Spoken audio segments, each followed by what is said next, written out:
It's Friday, January 17th, 2025. Thanks for joining me today. I really do appreciate it. Without further ado, I just want to get right into some of these articles today, talk about some of this news. Feel free to comment down below. But I was reading this first one today from The Hedge. Trump orders inauguration moved indoors due to dangerous conditions. Now, we're being told that it's the weather, and Donald Trump says this: there's an Arctic blast sweeping the country. I don't want to see people hurt or injured in any way. But is it just the Arctic blast? Is it just the weather, or could it be something a little more sinister, a little bit more nefarious? I think it's probably something a little bit more sinister. But maybe I'm wrong. Let me know your thoughts on that. Why are they moving this inauguration indoors? Is it really just the weather? I think it's probably something a little bit more than that. And I was reading this article on The Hedge today. Authorities preparing the worst case scenarios ahead of Trump inauguration.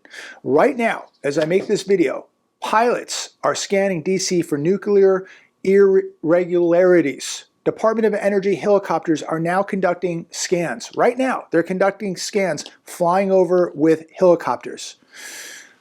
Nuclear irregularities, ladies and gentlemen. When was the last time we were warned or told about something like this during an inauguration? I think something's going on here. 30 miles of anti-scale fencing will surround the site. They call it a ring of steel. 25 Coast Guard vessels will be patrolling the area. 25 law enforcement officers, that includes 7,800 National Guard, and I'm sure there's going to be much, much more that we're not even being told. This place is going to be on lockdown. What do they know? If you're going, God bless you. Be careful out there. I totally respect anybody going to an event like this. I think it's going to be absolutely historic, and I don't think we should be fearful. I think we should be very, very supportive of this inauguration. But remember, there is probably a small risk. So be careful out there. But right now, we have pilots scanning DC. Interesting. But the next question is, what comes after the inauguration?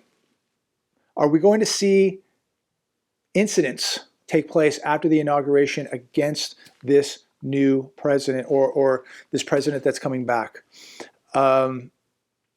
This guy better be very, very careful. That's my opinion.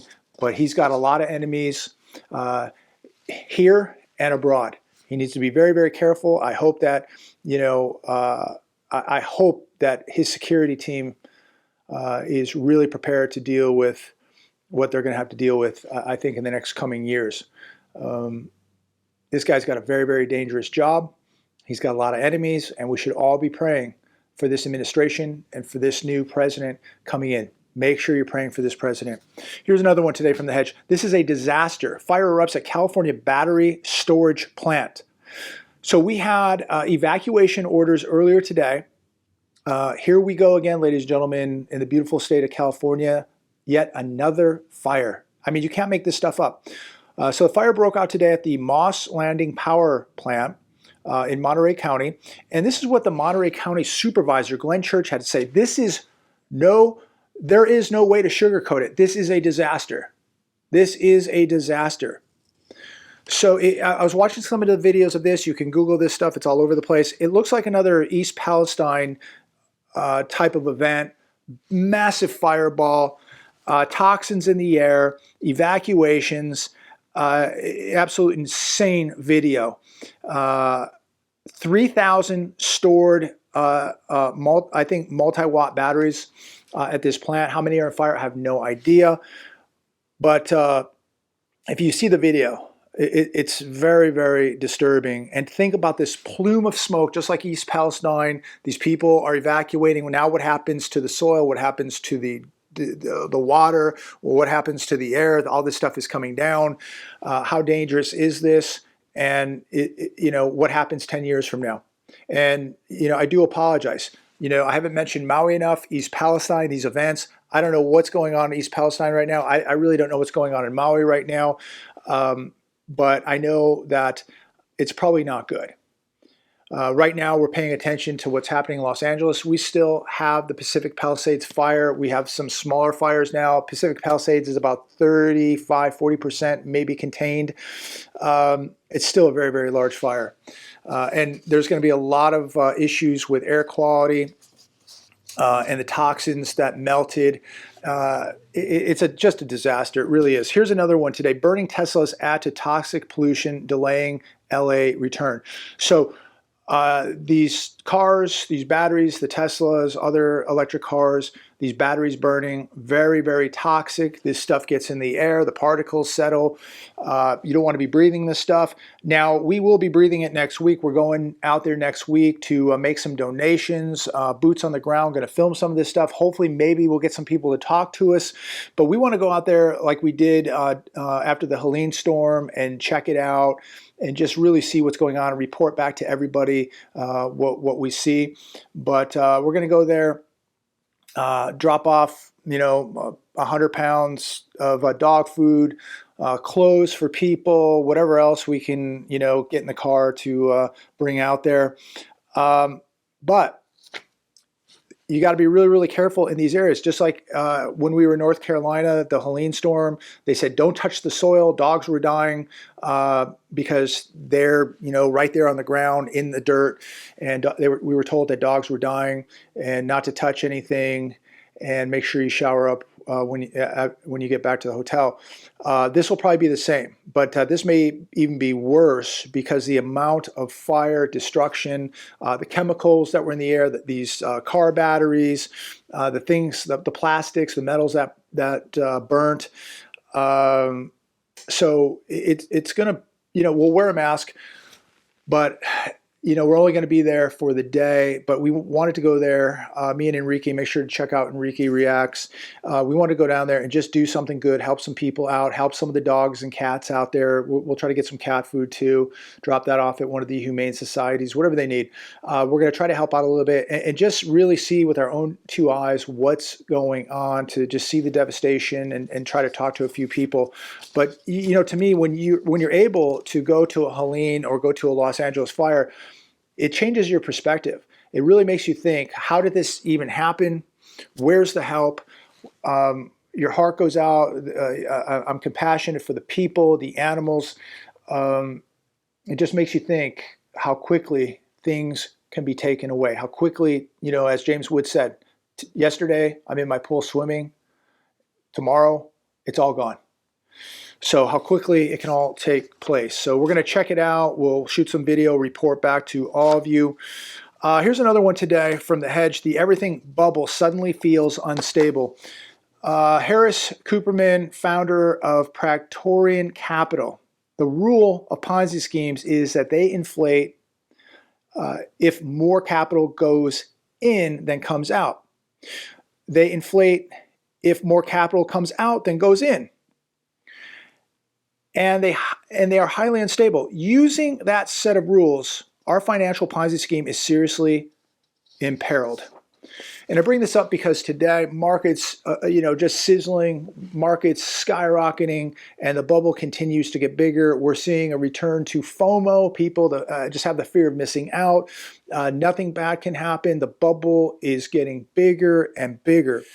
Be very, very careful if you're playing in these markets. It's one thing to have $500 or $5,000 in these markets, but some of the people out there playing with much bigger numbers better be very, very careful, because just like the Los Angeles fires, where people had multi-million-dollar homes and thought nothing bad could happen, here today, gone tomorrow. It can happen really, really quickly. Just like a fire, it can be wiped out in an instant.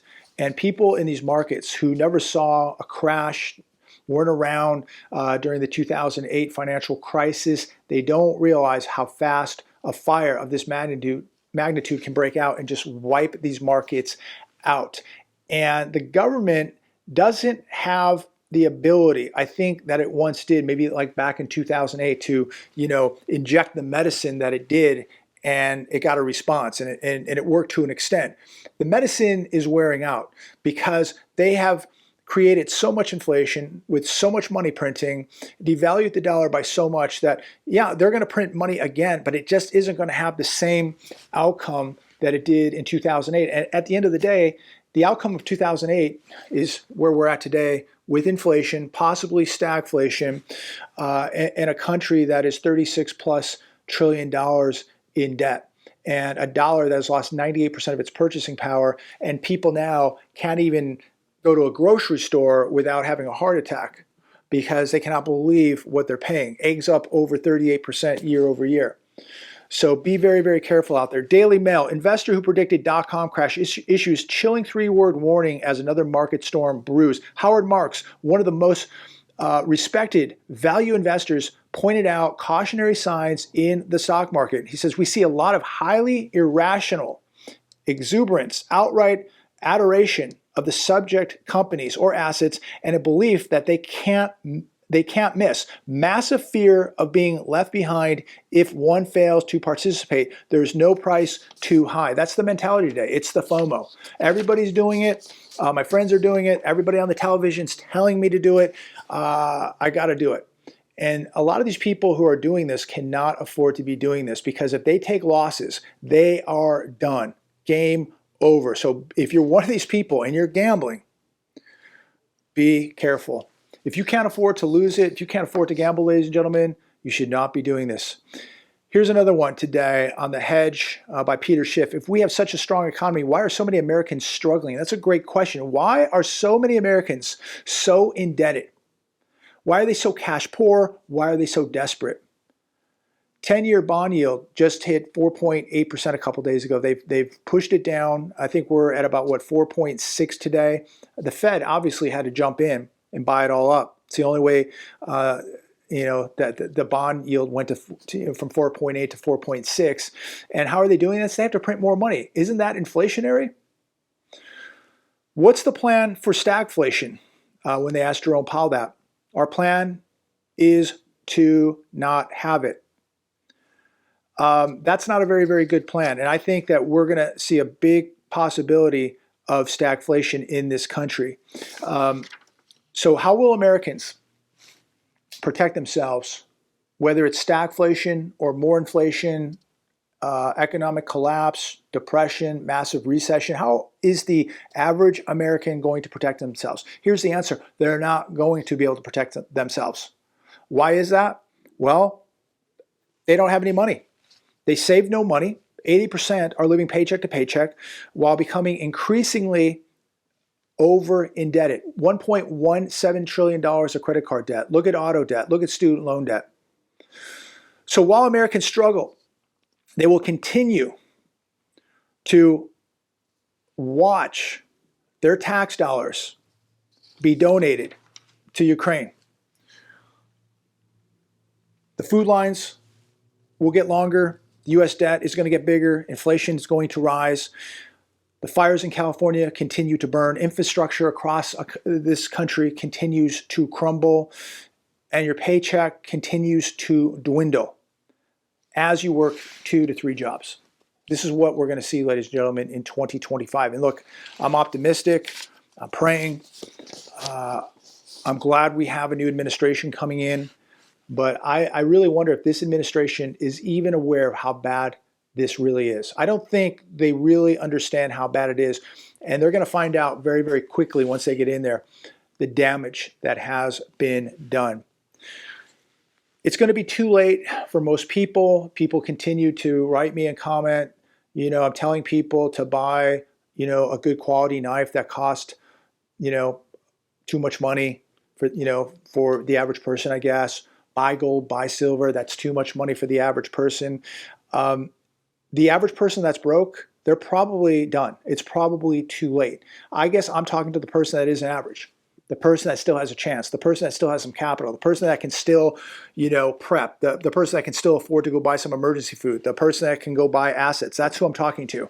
The other people who went out, bought the Dodge Chargers and Challengers with the stimulus checks, the people that, vacation for a year when they weren't paying rent, the people who just didn't think that this could happen, the people that thought they would never have to go back to work, the people who just wanted to live way beyond their means, The people who, could dish out $100, $200 to go to a football game, but made excuses why they couldn't own any gold or silver. I guess I'm not talking to those people. I'm talking to the people who made the sacrifices, who cut out the baseball and football games, who cut out the weekend trips to Vegas, the people who just said, I don't really care what other people think. I'm hunkering down. I'm going to live below my means, and I'm going to have a cash reserve. I'm going to buy some gold. I'm going to buy some silver, and I'm going to protect my assets, my family, myself. I'm talking to those people. I'm talking to the people who are awake. Not the people who just, party for today, don't worry about tomorrow. It's about living for today, the self-gratification for today. I'll worry about tomorrow when it comes. I'm not talking to those people. Those people are going to lose. And those people, it's too late. For those people, I would say pray to God for direction, because you're going to need a miracle. We are so deep into this game now that if you haven't started preparing already, it's too late. Now people have lost the jobs, the spouse lost the job, they're falling behind on the rent, the mortgages, the car's been repoed. There's no way in hell that these people can start to prepare. If you have a job, if you have some capital, if you have the means, make sure you are doing the right thing and preparing for what's coming. Now, if nothing happens, great. You have some assets, you have some capital, you're in a great position. Think about when something bad does happen. Somebody loses a job. There's an emergency that pops up. You have capital. You have assets. Your life is going to be okay. Think about the person who is not prepared, doesn't have capital, doesn't have assets. All of a sudden, their kid falls down, breaks their arm. They have no insurance. It's going to be, $30,000. Transmission goes out in the car, $5,000. What do these people do that have no money? I don't know. It's going to get ugly. Treasury Secretary Yellen's computer, among 400 other systems, hacked by China. It says here on the hedge, in one last masterstroke of incompetence on her way out the door, Yellen has had her computer hacked by China. The breach reached more than 400 laptop and desktop computers. They accessed employee credentials, over 3,000 files from unclassified personal computers, sensitive law enforcement data, travel records, policy documents. Anybody that thinks China is our friend is completely delusional. We're going to see more of this. And there are so many reasons why you need to be preparing, because we are entering a new era where the technology across the globe now is at another level. Cyber attacks are going to continue. The technology is going to continue to get more advanced, and we're going to see more hacks into our agencies, into our water systems, into our hospitals, into our military, into our schools, into our police stations, you name it, and possibly even right into your house. What would happen if our grid got shut down by a cyber attack? What would you do? Is your Bitcoin going to get you through? And look, if you have money to gamble, I hope you bought the dip in Bitcoin, but make sure that this is money you can afford to lose, because this is straight up gambling. If the power goes down, the grid gets shut down, all you have is what you are holding. They're not taking your credit card. No store is taking a debit card. They're taking cash only. And if it gets really, really bad, they're probably going to be shutting down because the stores will be wiped out. Then you're going to your farmer, and your farmer, he's taking cash, he's taking gold, he's taking silver. That's it. He ain't taking Bitcoin. He's not taking an IOU. He's not taking debit cards. He's taking cash, he's taking gold, he's taking silver. That's it. You need to be preparing for worst case scenarios. I know there's a lot of optimism. Trump's coming in. I love it. There's a lot of positive energy. I think we're going to see some really good positive changes. But think about the other side of this. You have a lot of people that dislike this guy. You have people in this country in very high positions. You have people all over the world that dislike this guy. This is not going to be a cakewalk, ladies and gentlemen. You're going to see them come after him, and they're going to come after this country. So be prepared. Anything could happen. They're flying helicopters over DC right now, looking for nuclear matter. We don't hear anything about the drones now, but we knew that they were looking for nuclear matter too, or at least we think so. So there's a lot going on. Has anybody heard about the drones? Where did the drones go all of a sudden? So we've got massive fires, we've had floods, we've got drones, we've had 2 attacks on this incoming president, and there's probably going to be even more after he gets in. So 2025 is going to be a banger year for sure. Keep your head on a swivel, exercise situational awareness, be able to defend yourself, ladies and gentlemen, be able to protect yourself, your family. Any man out there that cannot protect his family, in my opinion, is completely useless. So if you don't have skills, you better get in there and get skills yesterday, ladies and gentlemen. And pray to God you never have to use those skills. Pray to God you never have a situation where you have to defend your family. But if you did, you're going to resort back to your training, and most people will resort back to nothing because they have absolutely no training because they thought nothing bad could ever happen to them. You better be preparing for a worst case scenario. I pray to God nothing happens, but if it does, it's good to know that you're prepared to deal with it, that you at least put the odds in your favor, that you at least have a chance. Don't quit, ladies and gentlemen. Be praying for this country. And as always, look forward to talking with each and every one of you. Please like, share, subscribe. See you soon.